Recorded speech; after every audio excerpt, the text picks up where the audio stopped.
CA topper की कहानी। आज हम आपको कोई कहानी सुनाने नहीं जा रहे हैं, बल्कि एक हकीकत से रूबरू कराने जा रहे हैं। और उस हकीकत का नाम है भ्रमर जैन। जी हां, वो भ्रमर जैन जिन्होंने सीए की परीक्षा में टॉप किया। अपनी मेहनत की बदौलत उन्होंने न सिर्फ अपना और अपने परिवार का, बल्कि अपने शहर का, अपने राज्य का नाम भी रोशन किया। आज हम आपको भ्रमर जैन से मिलवाने जा रहे हैं और वो अपनी कामयाबी के पीछे छिपी मेहनत की कहानी खुद बयां करेंगे। और देखिए, एक ट्वीट हम आपको दिखा रहे हैं। सीएम भूपेश बघेल की तरफ से ट्वीट किया गया और उन्होंने इस ट्वीट के जरिए भ्रमर को बधाई दी। और साथ ही जिस तरह से भ्रमर ने टॉप किया है, ऑल इंडिया टॉपर है सीए टॉपर भ्रमर। जब उन्होंने टॉप किया तो उसके बाद सीएम भूपेश बघेल की तरफ से यह ट्वीट किया गया और उस ट्वीट के जरिए सीएम भूपेश बघेल ने उन्हें बधाई दी। अपनी मेहनत की बदौलत उन्होंने न सिर्फ अपने परिवार का, बल्कि अपने शहर और राज्य का नाम भी रोशन किया है। और इसी कड़ी में सीएम भूपेश बघेल की तरफ से ये ट्वीट किया गया और उन्होंने भ्रमर को उनकी इस सफलता के पीछे ये ट्वीट कर बधाई भी दी। हालांकि बताया जाता है कि भ्रमर का पूरा परिवार चार्टर्ड अकाउंटेंट है। उनके पिता की बात की जाए, भाई या भाभी, सब उनके परिवार में चार्टर्ड अकाउंटेंट है। और अब बड़ी बात ये देखिए कि अब भ्रमर ने भी जिस तरह से टॉप किया है, तो वाकई उनके लिए ये बड़ी उपलब्धि, और इस उपलब्धि को देखते हुए सीएम भूपेश बघेल की तरफ से ये ट्वीट किया गया और उन्होंने लिखा इस ट्वीट के जरिए, मैं आपके उज्जवल भविष्य की कामना करता हूं। आपने छत्तीसगढ़ का नाम रोशन किया है। और उन्होंने इस ट्वीट के जरिए भ्रमर को बधाई दी। मेरी सफलता का श्रेय मैं अपने परिवार और अपने दोस्तों को देना चाहता हूं। उन्हीं की वजह से मैं इस मुकाम पे पहुंचा हूं। For all the chartered accountant aspirants out there, I would say that there are 3 pillars to success: consistency, summarization and discussion. अगर आप ये तीनों करते हैं तो definitely you will achieve success and you will able to crack CA exam. तो आपने अभी सुना भ्रमर को। दरअसल भ्रमर की अगर बात की जाए तो उन्होंने देश भर में अव्वल रैंक हासिल की है। 800 में से 611 नंबर उन्हें मिले हैं। 76.38% मार्क्स उनके आए। हालांकि इससे पहले उन्हें आईपीसीसी में 8वीं रैंक मिली थी, इसीलिए टीचर्स और फैमिली को उनसे काफी भी उम्मीद थी। अब ऐसे में उस उम्मीद पर खरे उतरे भ्रमर और वो सीए टॉपर है। अब आप देखिए कि सीएम भूपेश बघेल की तरफ से ट्वीट किया गया, उन्होंने बधाई दी। 76.38% अंक मिले हैं। 800 में से 611 अंक हासिल किए हैं भ्रमर ने। हालांकि खास बात यह है कि बताया गया कि उनकी पढ़ाई के दौरान वो कोविड पॉजिटिव भी हो गए थे। हालांकि जिस तरह कोविड पॉजिटिव वो हुए, उसके बाद उन्होंने पढ़ाई में कंसिस्टेंसी मायने अपनी रखी। हालांकि बड़ी बात यह भी है, उनकी तरफ से कहा गया कि जिस तरह से कोरोना पॉजिटिव वो पाए गए तो उन्हें लगा कि हॉस्पिटल में भर्ती होने की बजाय आइसोलेशन में वो रहें तो उससे पढ़ाई नहीं छूटेगी। लेकिन फैमिली ने मॉरल बढ़ाते हुए उन्हें हॉस्पिटलाइज होने की सलाह दी, जिसके बाद वो पूरी तरह से रिकवर होकर घर लौटे और पढ़ाई उन्होंने फिर से शुरू की। हालांकि उसी का यह नतीजा कि 800 में से 611 अंक उन्होंने प्राप्त किए। 76.38% अंक उन्होंने प्राप्त किए हैं। इससे पहले आईपीसीसी में 8वीं रैंक उन्हें मिली थी और इसी के बाद उम्मीदें ज्यादा बढ़ गई थी और उन उम्मीदों पर खरे उतरे। परिवार के भी ज्यादातर लोग चार्टर्ड अकाउंटेंट हैं। उन्होंने बताया भी कि सबसे पहले पढ़ाई में निरंतरता उनकी तरफ से बनाए रखी उन्होंने, और उसके बाद काफी गैप किया। एक बार देखिए, हमारे साथ भ्रमर जुड़ चुके हैं। भ्रमर, बहुत स्वागत है आपका जी मीडिया की तरफ से। आपको बहुत बहुत बधाई भी। आपने जिस तरह से टॉप किया है, ऑल इंडिया टॉपर हैं आप। सबसे पहले कैसा आपको फील हो रहा है? श्रेय किसको देना चाहेंगे आप? बहुत बहुत बहुत ज़्यादा खुशी हो रही है मुझे। पहला श्रेय तो मुझे मेरे परिवार को जाता है। उन्हीं की वजह से मैं इस मुकाम पे हूँ। मेरे परिवार में मेरे पापा सीए महावीर प्रसाद जैन, मेरी भैया सीए प्रखर जैन और मेरी भाभी सीए स्वीता जैन, तीनों ही सीए हैं। तो इनका काफ़ी सपोर्ट रहा और पूरे दौरान मेरी मम्मी अंजू जैन का भी काफ़ी सपोर्ट रहा। इनके अलावा मेरे फ्रेंड्स का भी काफ़ी सपोर्ट रहा। तो इन्हीं को मैं अपना श्रेय देना चाहता हूँ। बिल्कुल। भ्रमर, अभी आप बता रहे हैं परिवार के बारे में, आपने भाभी के बारे में बताया, भाई भी चार्टर्ड अकाउंटेंट है, पापा का आपने जिक्र किया। बताया जाता है कि आप कोविड पॉजिटिव भी हो गए थे इस दौरान। कैसे आपने पूरी प्लानिंग की अपनी स्टडी को लेकर? जी, मेरा पहला जो ओरिजिनल अटेम्प्ट था that was of May 2020, but due to the pandemic वो अटेम्प्ट कैंसिल हो गया था and it shifted to November 2020। तो नवंबर के एग्जाम के पहले मुझे सितंबर एंड में कोरोना हो गया था। इनफैक्ट मेरे पूरे परिवार को कोरोना हो गया था। सो डेफिनेटली पहले तो ऐसा लगा था कि नहीं, मैं हॉस्पिटलाइज नहीं होऊंगा, मुझे पढ़ाई करनी है, मैं ऐसा थोड़ा सा जिद कर रहा था। लेकिन फिर परिवार वालों ने मुझे समझाया कि हेल्थ सबसे पहले आती है। तो फिर मैंने पढ़ाई वढ़ाई छोड़ के पूरा फोकस किया अपना रिकवर होने में। So it took me around 8 to 10 days, लेकिन फिर हॉस्पिटलाइज होने के बाद घर में 1-2 दिन आने के बाद मैं रिकवर हो गया। फिर मैंने फिर से हौसला बनाया और पूरी तरह से पढ़ाई के लिए लग गया नवंबर की परीक्षा के लिए। फिर ICAI ने ऑप्शन लाया कि अगर कोरोना का रिस्क ज़्यादा है तो आप जैन में भी दे सकते हैं। So I gave my exams in Jan 2021 and now I am here.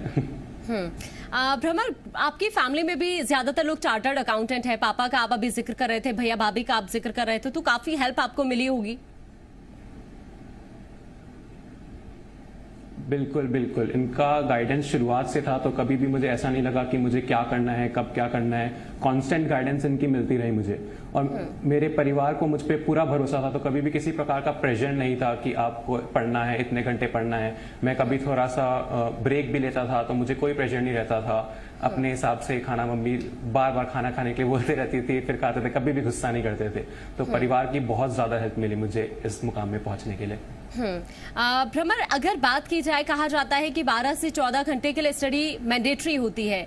क्या ऐसा जरूरी है एक CA स्टूडेंट के लिए?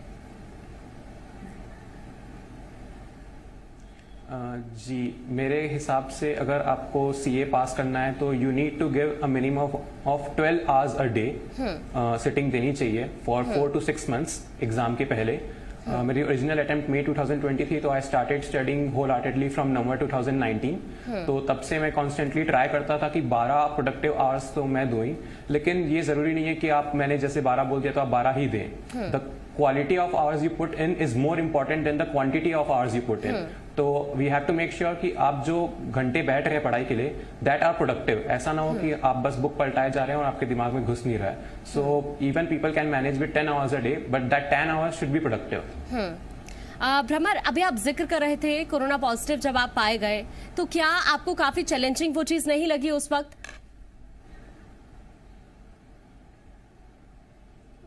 जी, मुझे एक बार के लिए तो एकदम से हौसला टूट गया था। ऐसा लग रहा था कि कैसे मैनेज होगी एग्जाम्स, क्या होगा। क्योंकि CA में ऐसा होता है कि अगर आप थोड़ा सा भी गैप ले ले 1-2 हफ्ते का, तो बहुत ज्यादा मुश्किल हो जाती है आगे पढ़ाई को कवर अप करने के लिए। लेकिन मेरे परिवार का पूरा सपोर्ट था, मेरे फ्रेंड्स लोग ने भी काफी सपोर्ट था।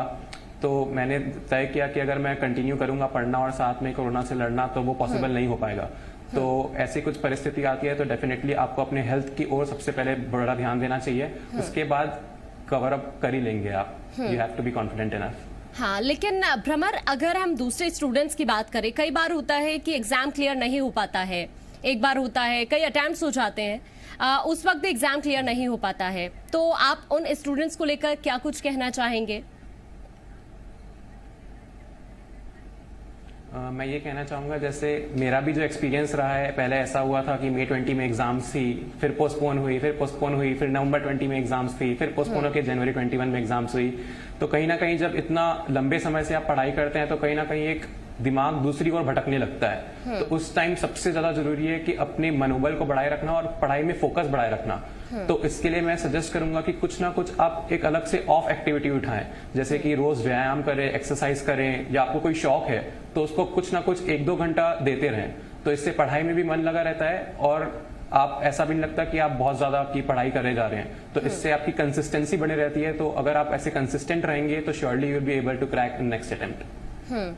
भ्रमर, आपकी फैमिली में और कौन कौन है? आपने अभी पापा का जिक्र किया, भैया भाभी का जिक्र किया, इसके अलावा और कौन कौन है आपकी फैमिली में? जी,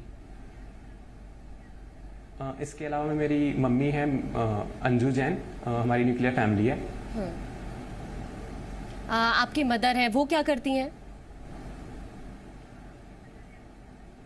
my mother is a housewife. अगर बात की जाए भ्रमर, अभी आप जिक्र कर रहे थे अपनी स्ट्रेटेजी को लेकर भी, आपने तमाम बातें रखी हैं। आपकी हॉबीज क्या क्या हैं? मेरी हॉबीज है, मुझे नॉवेल पढ़ना काफ़ी पसंद है and I cycle a lot. मुझे ट्रैकिंग करना पसंद है and I like all sorts of games, basketball, volleyball specially. And I like public speaking में भी मुझे काफ़ी ज़्यादा शौक है, तो मैं स्टेजेस में जाके बोलते रहता हूँ।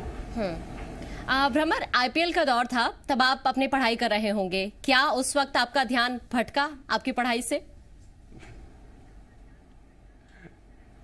Nah, that's one point in advantage of me because I am not at all a cricket fan.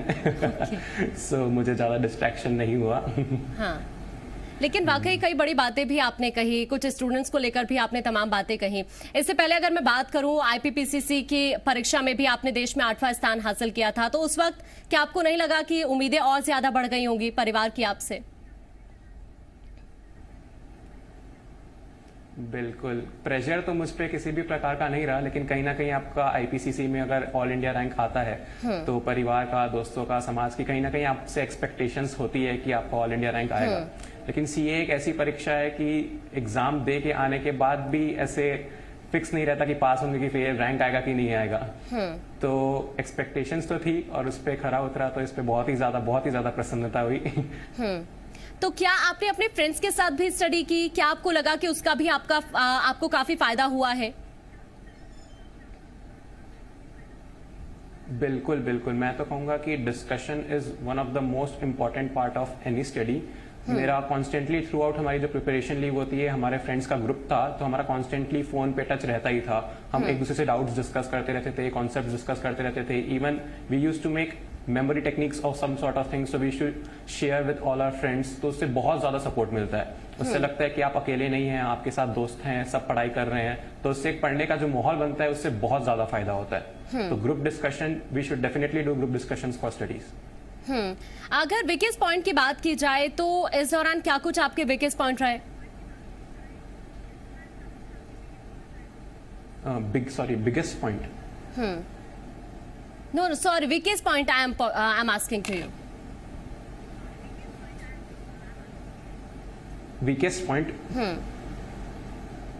Means कई बार ऐसा होता है कि स्टूडेंट्स जब एग्जाम को कवर करना चाहते हैं तो बहुत सारी ऐसी चीजें रहती हैं। कुछ अगर आप भी अपने एग्जाम को लेकर कई बार डिस्कशन करते होंगे तो उस वक्त आपको लगता होगा कि ये हर एक स्टूडेंट को कवर करने की जरूरत है। जी, तो सबसे बड़ा पॉइंट सीए एग्जाम में यही है कि कोर्स इसमें बहुत ज्यादा बड़ा होता है। तो कई बार हमें ऐसा लगता है कि कुछ चीजें छोड़ दें, हम कुछ पार्ट ऑफ सब्जेक्ट, कुछ पोर्शन ऑफ सब्जेक्ट छोड़ दें, तो उसमें कहीं ना कहीं ऐसा लगता है कि ये छोड़ने से चल जाएगा, एग्जाम का पैटर्न प्रेडिक्ट करने की कोशिश करते हैं। लेकिन आई वुड सजेस्ट कि वैसा बिल्कुल नहीं करें। सीए में पूरा 100% कोर्स कवर करना इज वेरी इंपॉर्टेंट।